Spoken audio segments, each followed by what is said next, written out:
Mesdames et messieurs, bonsoir. Merci de préférer votre chaîne ESAE TV.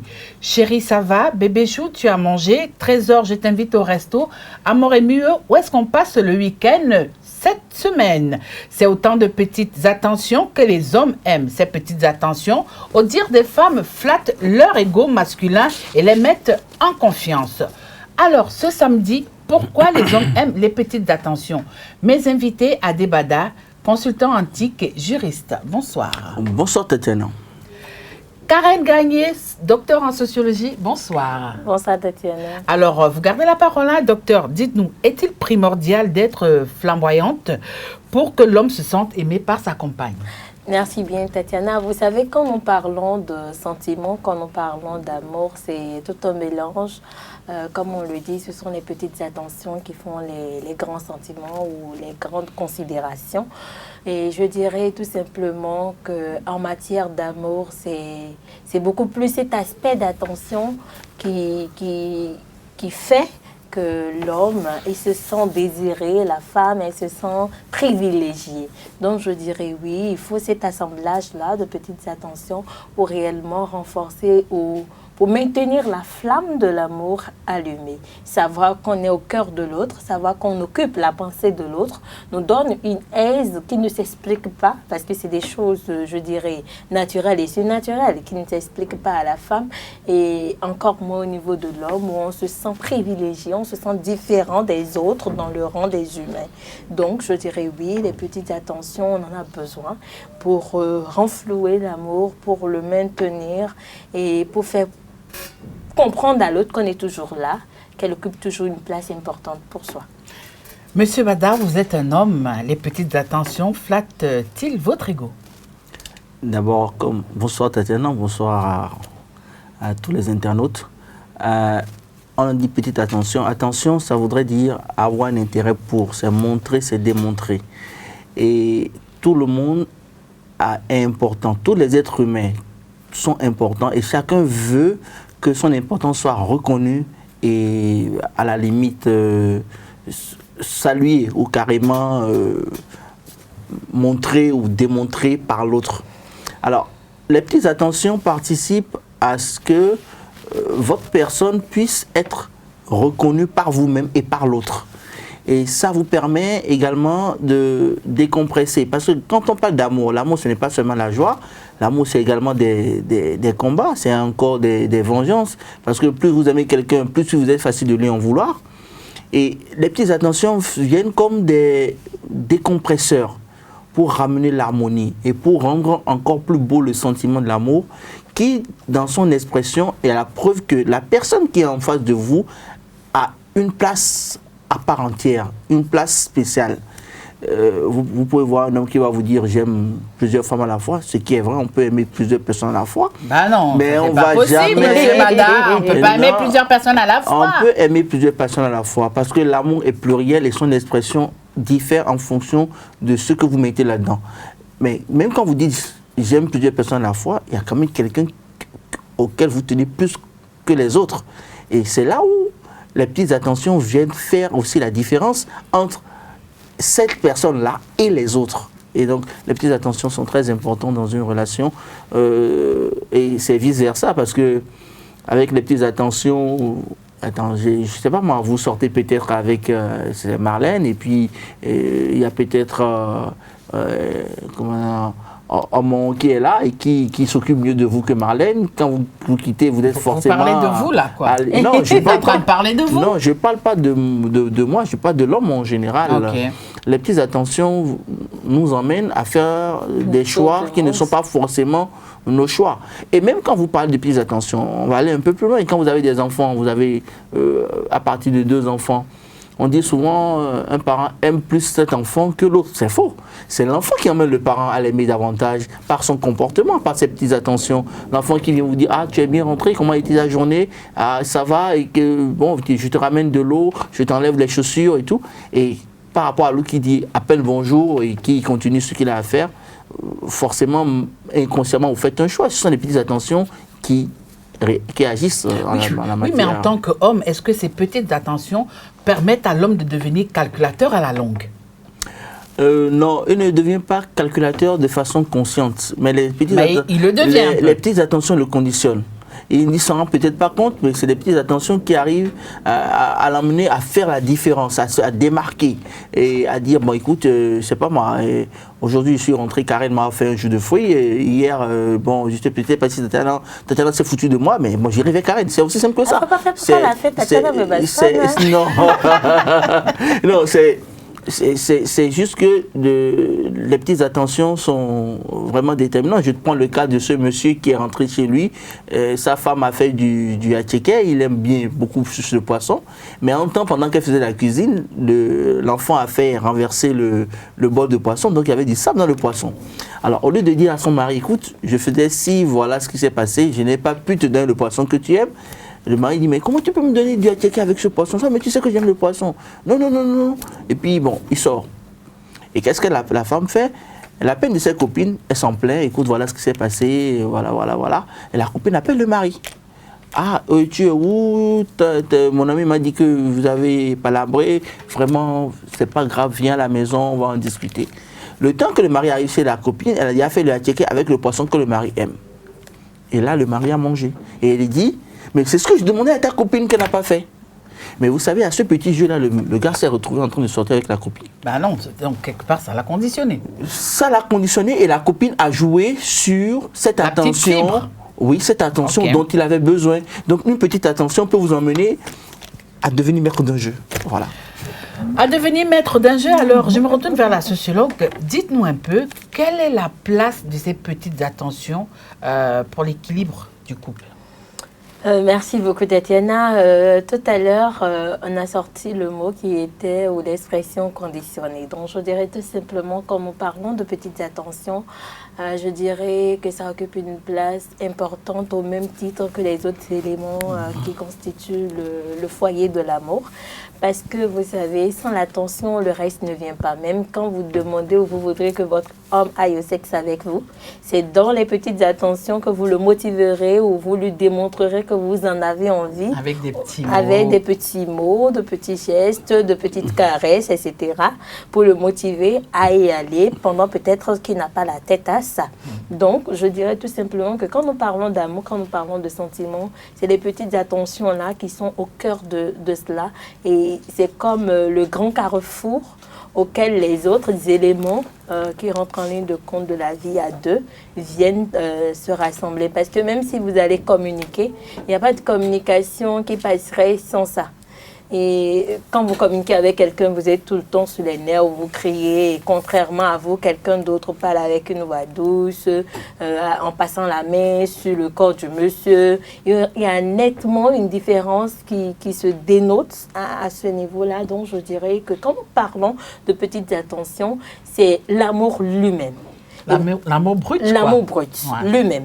L'amour brut, et c'est à l'individu de peaufiner cela pour pouvoir avoir un résultat. Il y a des personnes que vous voyez en couple qui font 30 ans, 40 ans, 50 ans. Pas que ces personnes ne manquent pas de discorde, mais il arrive qu'à un moment ou à un autre, la femme sait utiliser les mots qu'il faut, elle sait utiliser les phrases qu'il faut pour pouvoir amener son homme à faire chuter sa colère. Et de la même manière, l'homme aussi sait que bon, peut-être que ma femme aime une virée en week-end pour calmer cette histoire. Donc, même si elle me boude, on dit chérie, écoute, je t'invite à Grand Popo, comme tu l'as dit tout à l'heure. Et on sait qu'elle va sautiller de joie, arriver là-bas, la femme étant déjà assez sensible.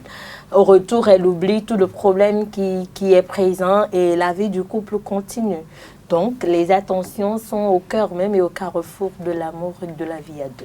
C'est vrai, Monsieur Bada, vous êtes un homme, mais certaines femmes ne ratent pas souvent l'occasion de dire que les petites attentions permettent également, et surtout à la femme, de se rappeler quelles sont les priorités du couple. En tant qu'homme, est-ce que vous êtes forcément de cet avis? Les petites attentions sont comme une pierre angulaire du couple. Il faudrait qu'on puisse faire un savant mélange des petites attentions et du savoir-vivre pour pouvoir maintenir un couple à flot. Parce que ce que nous oublions la plupart du temps, aussi bien l'homme que la femme a une partie masculine et féminine en lui. Donc nous sommes tous soumis à une certaine forme d'ambivalence. Et l'homme par excellence a ce souvenir de sa mère et il a besoin d'être materné. Et les petites attentions sont comme une approche ou un rappel de ce séjour auprès de la mère qui laisse des traces indélébiles toute une vie. Et c'est la même chose pour la femme d'ailleurs. Quel que soit le problème que vous avez, quelle que soit la profondeur des discordes que vous avez, si l'amour existe encore, avec les petites attentions, vous pouvez recoller les pots. C'est-à-dire que toute petite attention, aussi infime soit-elle, est un sucre qu'on apporte, je dis mais pas sucre, du miel. Voilà, le miel c'est plus consistant. Hein. Voilà, c'est comme un bout de miel qu'on ajoute à la vie pour lui donner un goût beaucoup plus agréable. Mais le problème, c'est que la femme, elle dit bien, les petites attentions, ça permet de tout consolider, de renforcer, d'aller de l'avant. De rappeler à la femme quelles sont les priorités du couple. Oui, pas forcément lui rappeler quelles sont les priorités du couple, mais lui rappeler que son homme est là et qu'elle est comme sa petite mère et qu'elle doit s'en occuper. Parce que on dit aujourd'hui on prend la vie comme un combat, c'est que la vie la vie est un combat parce qu'on va travailler, mais aujourd'hui les femmes aussi sont sur le marché du travail, ce n'est plus comme avant où la femme était à la maison et il faudrait que aussi bien l'homme que la femme sachent recevoir son conjoint ou sa conjointe quand elle revient du boulot avec de petites attentions qui font la différence. Alors, comment ces attentions participent à l'essence du couple en tant que sociologue? Merci beaucoup. Vous savez, l'être humain ou l'homme est ce qu'il est en tenant compte de son mental, en tenant compte de sa psychologie. Et on dit souvent, où il y a des dictons qui disent, si vous savez jouer sur le mental de quelqu'un, vous obtiendrez de lui ce qu'il n'aurait pas fait. Et je dirais simplement que quand nous parlons des petites attentions, c'est comme quand il y a du noir, et vous mettez un grain de lumière quelque part. Ça essaye d'éclairer en tant soit peu cette obscurité-là qui existait déjà.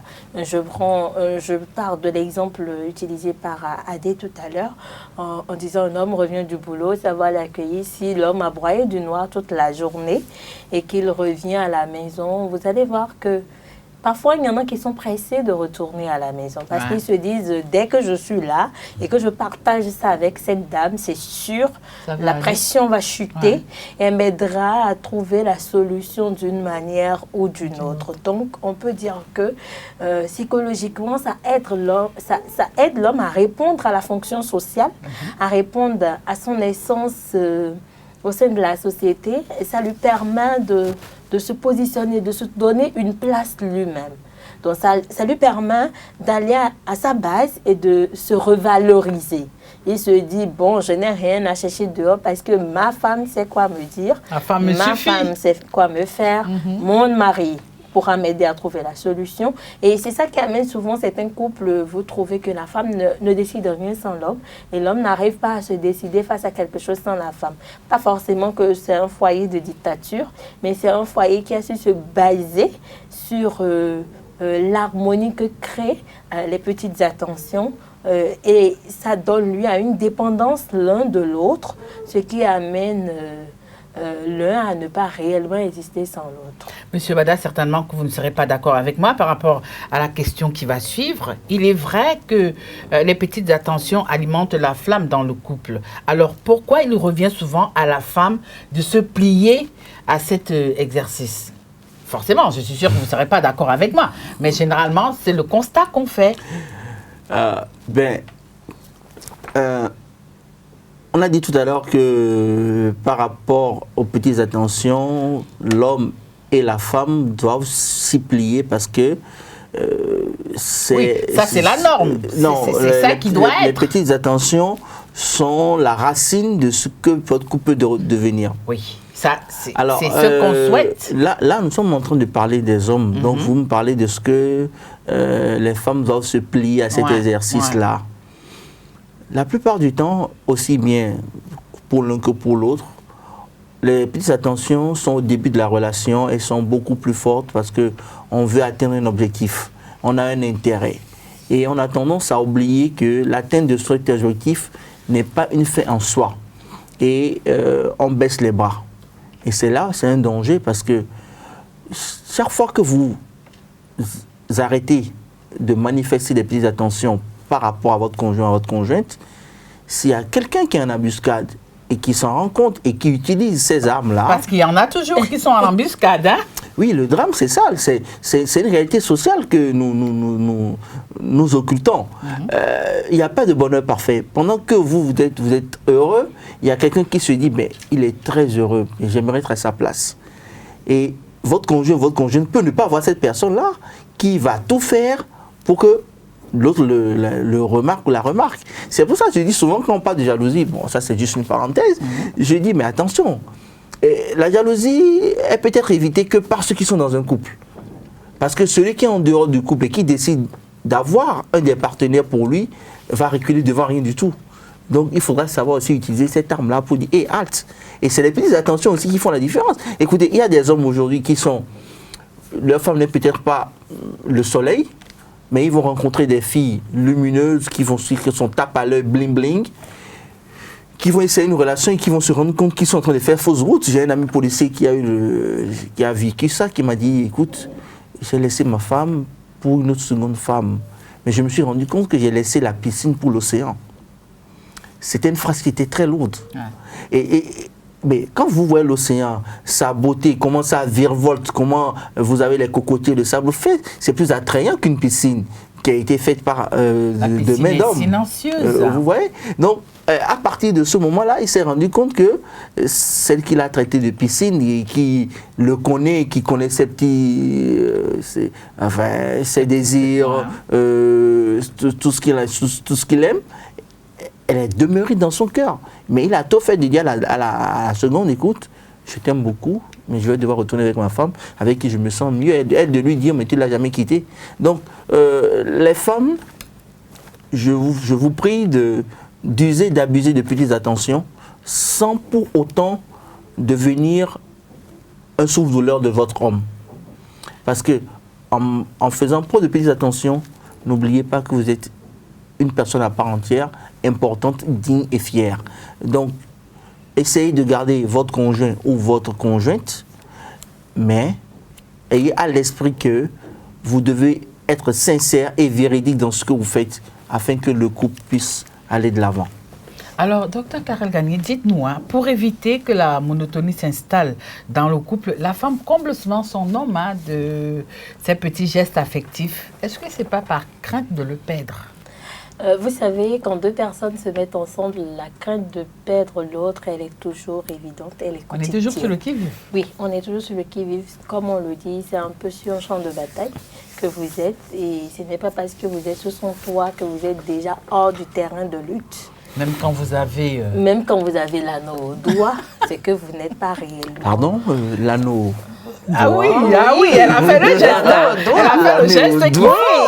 Même quand vous avez l'anneau au doigt, ça ne vous épargne de rien. Vous êtes en insécurité. Donc l'anneau n'est pas une assurance. L'anneau n'est pas une assurance, je suis désolée. Vous pouvez avoir l'alliance et être en insécurité perpétuelle. Là c'est la femme.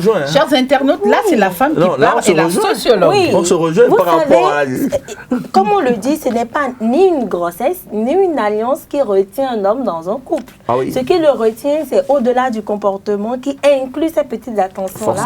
Parce que les petites attentions se greffent au comportement que vous aviez dans le foyer. Absolument. Donc, ce n'est pas parce que vous l'avez peut-être conduit ou obligé à aller devant le maire que c'est fini ou bien à l'église que c'est terminé. Non, si les petites attentions partent, à 80%, vous perdrez votre homme à un moment ou à un autre. Parce que vous savez, l'humain, grand H, l'homme, grand H, est un éternel insatisfait. Et dans cette insatisfaction-là, on est à la quête du mieux. On se dit, je peux avoir plus. Je ne peux pas me contenter de ça. Et pire, quand vous avez été attentionné et qu'à l'arrivée, vous ne l'êtes plus, tout de suite, on vous fera des bébés dans le dos. Oui, mais l'expérience... Bon, généralement, on constate aussi que pendant que vous êtes encore en amitié avec un homme, c'est les petites attentions et tout, mais vous échouez aux portes du paradis. C'est-à-dire, il vous laisse il va chercher une autre, comme l'a dit. Oui, vous savez, non. À ce niveau, je ne vais pas accuser l'absence ou la trop présence des petites attentions. Vous savez, les petites attentions dont on parle, la femme qui en fait usage ou l'homme qui en fait usage se retrouve entre le marteau et l'enclume. C'est qu'il faut rester à l'extrémité pour ne pas se faire heurter ni par l'un ni par l'autre. C'est-à-dire, vous n'en ferez pas moins, vous n'en ferez pas de trop au point de l'étouffer. Mais cela, il va du fait que ça doit conduire la femme ou l'homme à connaître son partenaire, à savoir qu'est-ce qu'il aime, qu'est-ce qu'il n'aime pas, quelle est la limite. Par exemple, quand un homme fait un travail stressant et qu'il est à un poste stressant, il y a des heures auxquelles la femme ne doit pas l'appeler, il y a des heures auxquelles elle peut appeler, mais au cas où elle appelle que le mari ne prend pas, qu'elle n'en fasse pas un scandale. Elle laisse un message. Après, c'est que son homme verra qu'elle s'est préoccupée de moi au cours de cette journée. Donc, vous saviez, ce n'est pas quand on est en amitié, il y a des attentions qui sont un peu erronées. C'est-à-dire, on singe d'être attentif, d'être attentive. Et à un moment donné, si le monsieur vous laisse, c'est qu'il découvre le poteau rose à un moment ou à un autre. Parce qu'on ne fait pas semblant éternellement. Merci. Justement, parlant de côté, hein, nous avons ces hommes-là qui sont hermétiquement fermés aux petites attentions. Vous, en tant qu'homme, dites-nous, est-ce que ça vous arrive d'être fermé à cette petite attention? Non, quand un homme commence à être fermé aux petites attentions, la plupart du temps... Non, dès le départ, il est déjà fermé. Dès le départ, excusez-moi, il a reçu une mauvaise éducation. Parce que carrément, il a connu un drame dans son enfance qui ne lui permet pas d'appréhender les sentiments. Parce qu'il ne faut pas qu'on se trompe, nous sommes tous des êtres sentimentaux, émotifs. Et si on arrive à se départir de ce côté de notre personnalité, c'est qu'on a vécu des événements qui nous ont amenés à nous détacher d'une réalité à laquelle on ne peut jamais se soustraire. Et celui-là qui est comme ça, quand vous allez gratter un peu, vous retrouverez les sentiments.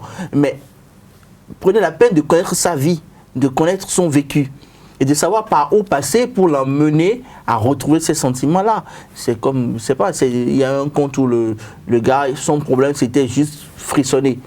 Il a été grand guerrier, grand prince, roi et tout, mais il n'a jamais pu frissonner de sa vie. Et il a fallu qu'il tombe sur une femme qui va le matin chercher du poisson frétillant, plein avec l'eau glacée. Pendant qu'il était au lit, elle lui a versé ça dessus. Et là, il a senti le frisson pour une fois dans sa vie. Mais cette femme-là, elle a dû réfléchir pour se dire, mais attends, le monsieur, voilà qu'il est insensible à tout. Il y a quand même quelque chose qui pourrait faire changer la chose. Et c'est à partir de ce moment que le monsieur a dit, mais tu m'as fait frissonner, toi tu es la femme de ma vie. Non, il n'y a pas d'homme qui soit hermétiquement fermé aux sentiments. C'est une apparence. Et si vous faites l'effort de savoir à qui vous avez affaire et que vous trouvez le moyen adéquat pour arriver à enlever la couche qui protège sa véritable personne, alors là, vous aurez gagné. Et la femme a ce pouvoir que l'homme n'a pas. La femme, elle est grande. Et l'homme qui connaît la femme, qui la respecte, est un vrai homme. Celui-là qui n'arrive pas à le faire est passé à côté. Et cette femme-là qui est capable de prendre soin de son homme et de lui ouvrir les voies d'un état qu'il n'a jamais connu, que ce soit émotionnellement, sexuellement ou sentimentalement, cette femme est une grande femme qu'il faut respecter à jamais. En tant que sociologue, les meilleurs conjoints sont ceux qui savent redonner le sourire. Dit-on. C'est pas moi qui le dis, hein, mais dit-on. Et vous avez un beau sourire aussi. Toutes les deux d'ailleurs. Merci. Elle ponctue ça de rire. Merci. Je dirais la femme qui sait redonner le sourire. Oui, parce que vous saviez, dans la vie de couple, c'est beaucoup plus la tête qui vit dans le couple, après le cœur. Parce que quand une femme veut poser un acte, une action, c'est par le mental que ça commence. Donc, sa psychosociologie est en activité à tout moment. Et c'est pareil pour l'homme également. Si vous devez rester dans un couple, en tout cas, des lectures, des observations sur le terrain, du point qu'on se fait de l'humain au cœur de la société, L'homme qui a le sourire chez lui, je ne sais pas ce qu'il ira chercher dehors, dit-on. Dit-on. Ouais, Dit-on. c'est dit-on. Donc, s'il va Non, chercher c'est vrai, encore c'est au vrai, à dehors, ça 99%. voudra dire... Monsieur, madame, vous permettez? Non, c'est vrai, 99%. S'il va dehors, ça voudra dire que c'était le bon. Il y a le bas blesse à un niveau donné qui peut le sang ne coule essayer. pas, hein, quand le bas non, le blesse. sang ne coule Voilà. pas. Donc, je dirais tout simplement, oui, la femme qui arrive à maintenir le sourire dans son foyer, à y donner à son mari, à plus de 50%, oui, elle demeure, elle maintient son couple, elle arrive à vivre femme mariée pour longtemps et à avoir son homme à ses côtés. Parce que, vous savez, beaucoup d'hommes ne recherchent que la paix du cœur et beaucoup de femmes n'aiment que la paix du cœur. Donc, qui a la paix du cœur a la facilité au sourire. Et tant que vous procurez la paix du cœur à votre conjoint ou à votre conjointe, c'est que le sourire y est. Et s'il y a le sourire, sauf la présence d'un démon à vos côtés, vous demeurez longtemps dans le foyer. Qui n'est que femme. Qui n'est que femme. Monsieur, madame, voilà, nous sommes arrivés au terme de notre émission de cet après-midi. Hein. Mais avant de partir, juste en quelques secondes, hein, Oui, dites-moi. un conseil à l'endroit de la gente féminine pour toutes ces attentions. Et la gente masculine. Non, aujourd'hui, on parle des femmes, docteur, s'il vous plaît. Ah, voilà. Non, Karen, j'ai parlé de la dualité, de l'ambivalence, mais elle m'a dit que c'est vraiment pour les femmes. Ok, on Alors, y va. mes mamans, parce que toute femme est maman, mes soeurs, mes amis, nos copines, nos amants, tout ce que vous voulez, je vous prie d'user et d'abuser des bonnes attentions et de le faire sincèrement tout en étant vous-même. Il ne faut pas feindre pour feindre. Il faut feindre en partant d'une réalité si besoin est. Mais le mieux, c'est de rester dans la vérité, la sincérité, parce que chaque être humain est important et tout le monde veut se sentir valorisé. En le faisant, vous aurez de très belles et de très grandes relations que le temps même ne fera que saluer parce qu'il ne les verra pas mourir. Merci. Voilà, chers internautes, nous sommes arrivés au terme de notre émission de cet après-midi. Pourquoi les hommes aiment les petites attentions? Adébada, juriste et consultant antique, était sur ce plateau avec moi. Le docteur Karel Gagné, sociologue également, était sur ce plateau avec moi. Quant à moi, je vous dis de toujours maintenir cette flamme par les petites attentions parce que même s'ils font semblant de ne pas aimer, ils adorent. Au revoir. Bonsoir chez vous.